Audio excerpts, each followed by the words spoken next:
Para realizar nuestro proyecto nos basamos en la teoría de los modos sintéticos, que son modos que no derivan de la escala diatónica, sino que se dan gracias a una organización diferente de los tonos y semitonos dentro de la escala. Para construir estos modos se suelen utilizar los tetracordios, la unión de dos tetracordios, y eso es lo que tenemos aquí. Nosotros creamos nuestras propias escalas, que son dos. La primera es no octavante, de re a mi, y la segunda es octavante, de re a re.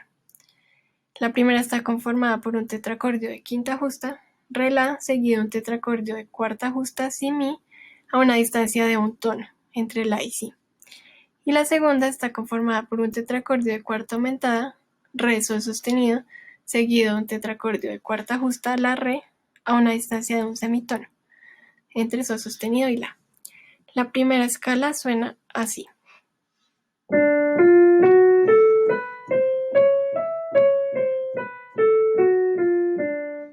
Y la segunda escala suena así.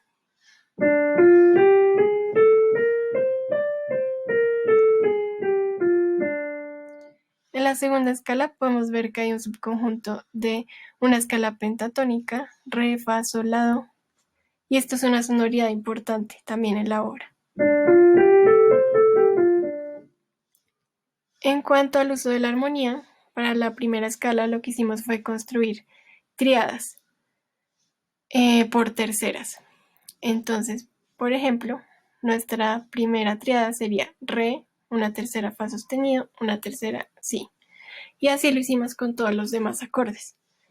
Entonces vimos que se formaban, por ejemplo, acordes menores en 6, como este primero, también un acorde mayor, como este fa mayor, un acorde menor, como el la menor, un acorde aumentado, como este do aumentado, y pues ya otros acordes con sonoridades diferentes.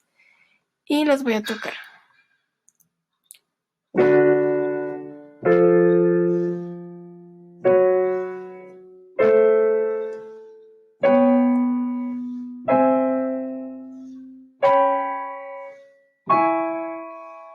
Y esos son los acordes de la escala 1. En la escala 2 lo que hicimos fue formar cuatriadas, también por terceras. Entonces hicimos el mismo proceso. Por ejemplo, re, sol, la, do. Y suenan así.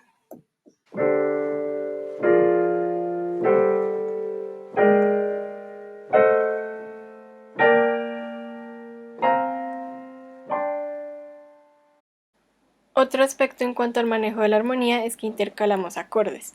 Entonces cogíamos, por ejemplo, el primer acorde de la escala 2 y luego poníamos el primer acorde de la escala 1. Después el segundo acorde de la escala 2 y el segundo acorde de la escala 1. Y así sucesivamente.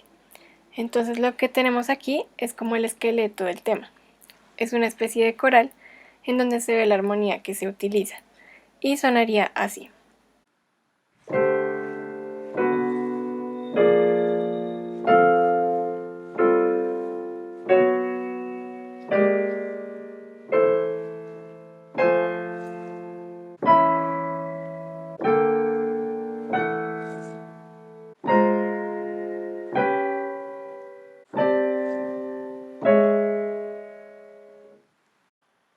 Otra cosa que hicimos fue el uso de polimodalidad, donde en la clave de fa ponemos acordes de la escala 2 y en la clave de sol ponemos acordes de la escala 1 y los tocamos al tiempo. Eso sonaría así.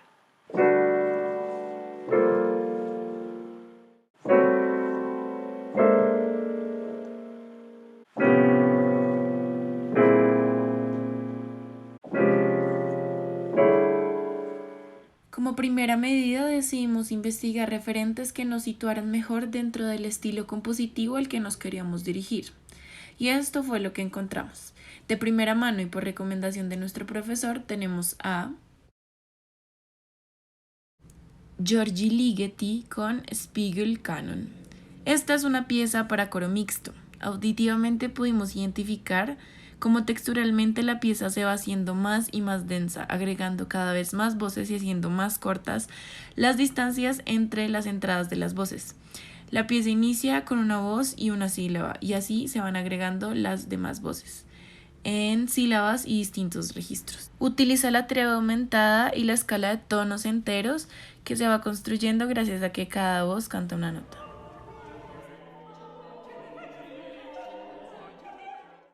Como segunda propuesta tenemos Magic Songs de Murray Schafer, que a lo largo de la pieza utiliza sílabas más no palabras completas. No hay ideas literarias, pero sí hay una clara intención narrativa. Cada movimiento le hace honor a su título y es una obra con un enfoque claramente programático. En un primer momento tenemos a Chant to Bring Back the Wolf, que utiliza vocalizaciones glisándose en la voz, imitando sonidos de aullido representando a los lobos. Hay mucho contraste dinámico y utiliza el unísono en secciones climáticas. En un segundo momento tenemos a Chant for a Clear Water, que emula simultáneamente el canto de los marineros y el movimiento de las olas del mar. La textura, las dinámicas y el motorritmo determinan el movimiento del agua. Aquí podemos escuchar como si el agua estuviera calmada, entre comillas. Y más adelante, que es el fragmento que voy a mostrar a continuación, se escucha como si las olas o el mar estuviera un poco más agitado.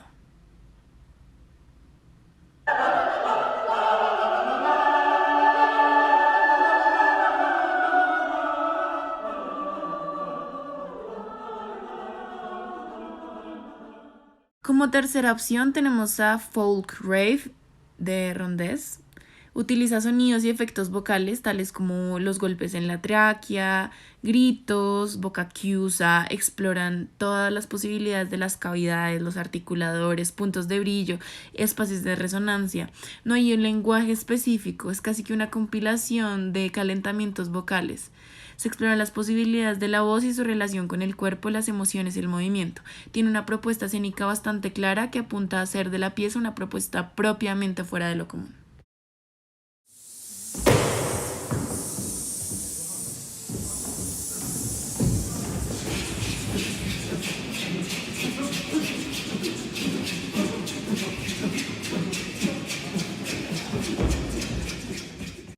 Como cuarta propuesta tenemos a Le Rossignol para voz, piano y flauta. La pieza ocupa la flauta como si fuera un personaje, como si fuera parte de la propuesta narrativa de la obra. Acompaña, adorna y también responde. Aquí no hay protagonista, la voz y la flauta lo construyen en conjunto.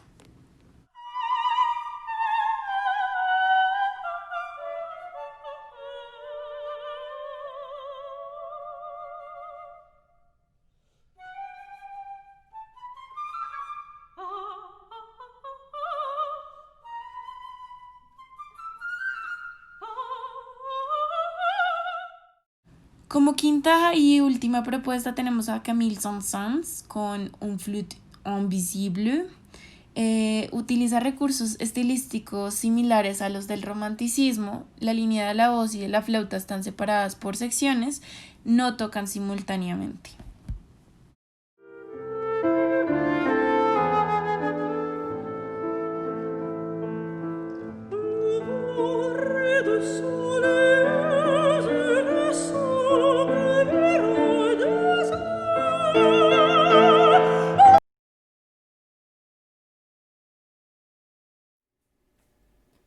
Continuando con las influencias musicales que tuvimos para desarrollar este proyecto, quisiéramos hablar de la obra Variaciones sobre un tema de Paganini, compuesto por Witold Lutosławski, obra que fue recomendada por nuestro maestro y en donde pudimos observar herramientas que implementaríamos más adelante en la creación de nuestro tema y variaciones. Cabe recalcar que esta pieza está compuesta para dos pianos y está basada en el Capricho número 24 de Paganini, lo que nos hace pensar que esta composición es una readaptación de la misma. Para entender mejor esto, quisiéramos escuchar la versión de Paganini y la versión de Lutosławski.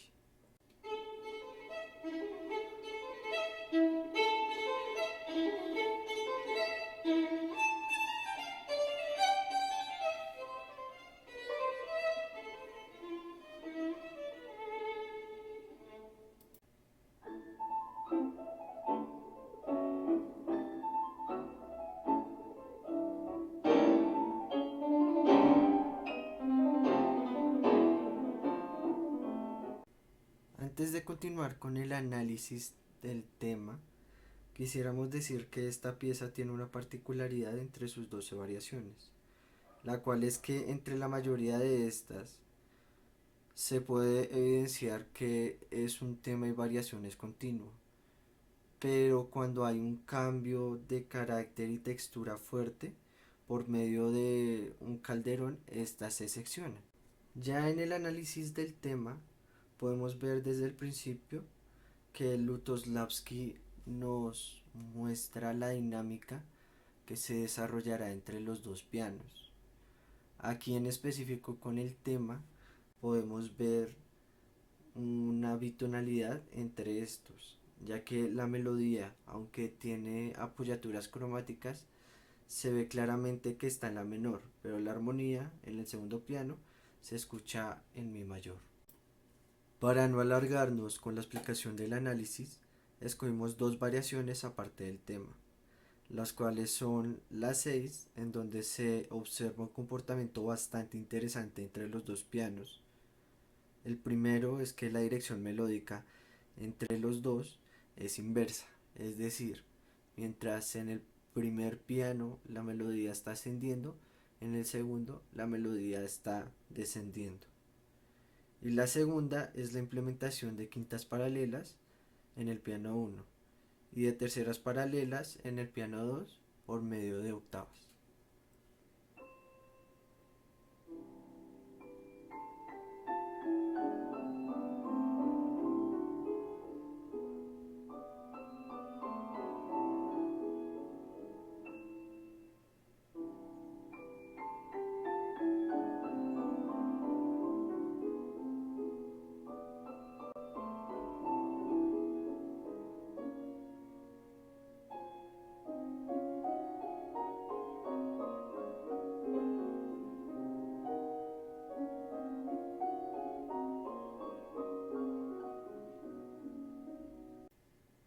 Y la variación 12, en donde podemos ver el juego rítmico de 3 contra 2 entre los dos pianos, donde el piano 1 acompaña con tresillos y el piano 2 presenta el tema en octavas y ampliándolo rítmicamente.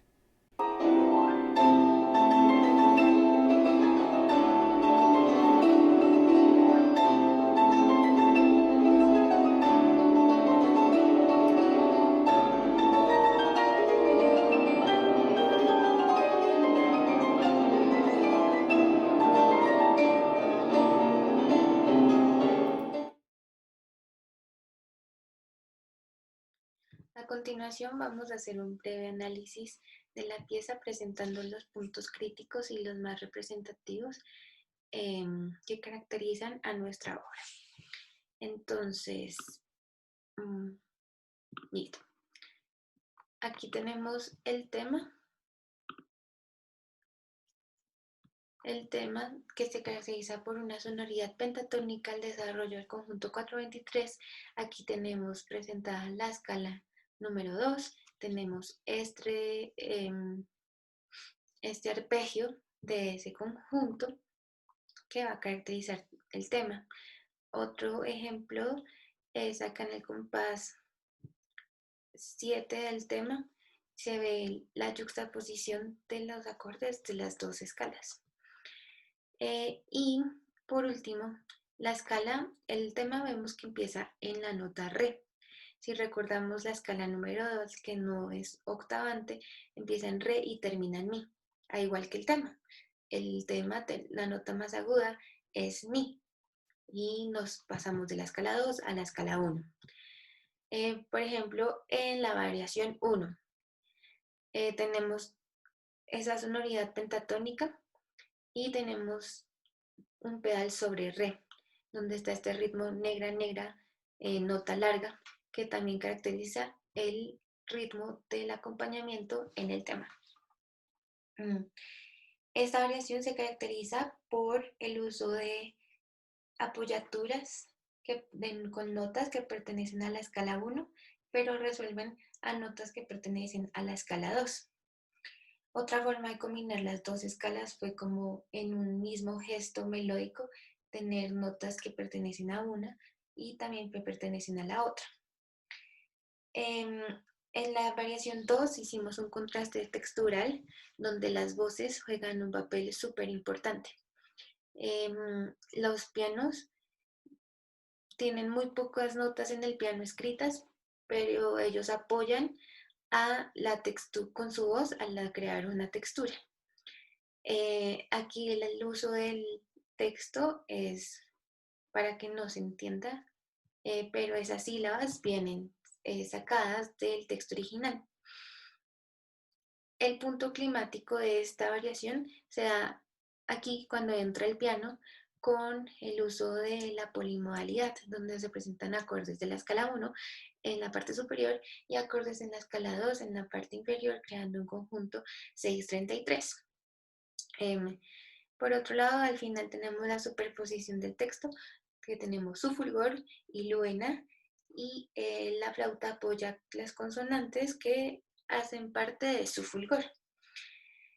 Por último, tenemos el último desarrollo, que es la variación número 3, donde tenemos este descenso pentatónico por quintas justas, por una copla de quintas justas o de quintas paralelas o de cuartas paralelas, eh, que representan a la escala 1.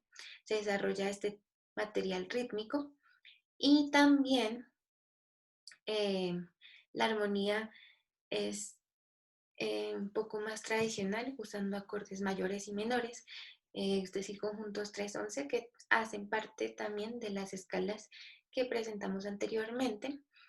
Y también usamos para llegar como al clímax de la pieza la transposición. Entonces transpusimos la escala 1 al nivel de re bemol y la escala 2 al nivel de mi, manteniendo esa yuxtaposición de armonías pertenecientes de una y luego otras pertenecientes a la de las otras, para luego llegar a un punto donde hay polimodalidad. Estos fueron los puntos como relevantes de nuestra obra.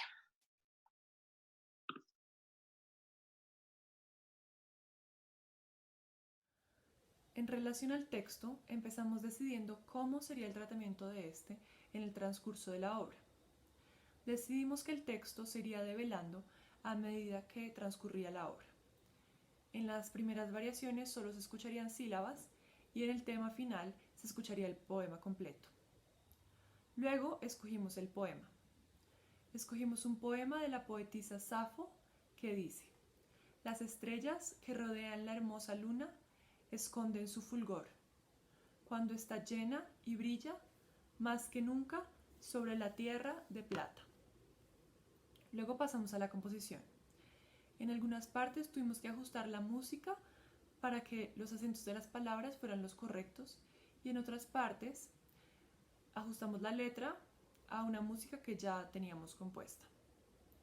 En la variación 2 decidimos resaltar algunas consonantes de algunas palabras, como la L de luna en la palabra luena y la F y la G de fulgor. Estas palabras son repetidas en varias voces y se crea una atmósfera especial.